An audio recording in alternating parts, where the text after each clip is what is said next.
Hello, Susanna Anderson here from the Are They All Yours blog at StephenAndersonFamily.com. Today I want to show you the chest rub that I make for our family for when they have coughs, typically during winter and typically more at night. It's a really easy recipe if you have a few basic essential oils at home. I've been using this for, I want to say 3 or 4 years now. It is very effective.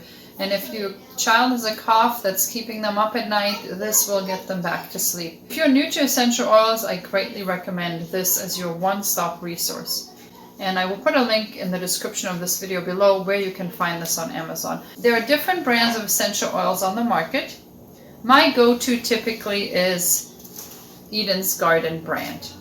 And the reason why I like Eden's Garden brand is because the oils are of very high quality, but they're far less expensive than doTERRA or Young Living. But anything you can find at a health food store like or Acacia, that's also a good brand. So you can use any of these really interchangeably.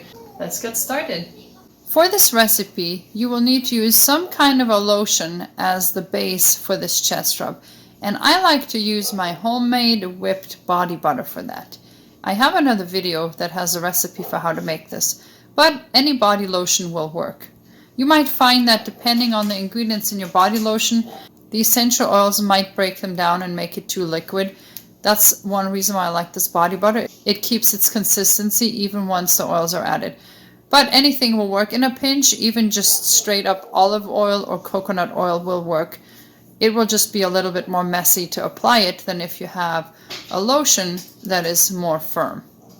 So you start with a 1/4 cup, which is approximately 4 tablespoons or 2 ounces of this. To this, I will now add 24 drops thyme, 36 drops eucalyptus, 36 drops lavender, 18 drops tea tree, 12 drops hyssop, and 12 drops Roman chamomile. Now, if you do not have Roman chamomile in the house, you can also use German chamomile. Now that I have all this here in the bowl, I'm going to mix it together until it's all incorporated well. All right, here it is now, all combined, and I'm going to put it into one of these little 4-ounce mason jars. There it is. Now a little bit of this goes a really long way. Even just a tiny dab is enough to cover a child's chest or back. And the way I apply this is that I use this on the sick child's chest as well as their back, and then, you know, they put their pajamas back on and I tuck them under a warm comforter. And if they're coughing really bad, I also apply it to the soles of their feet and then put socks on them and bundle them in. If you have any questions, please leave them in the comments below. Thank you for watching.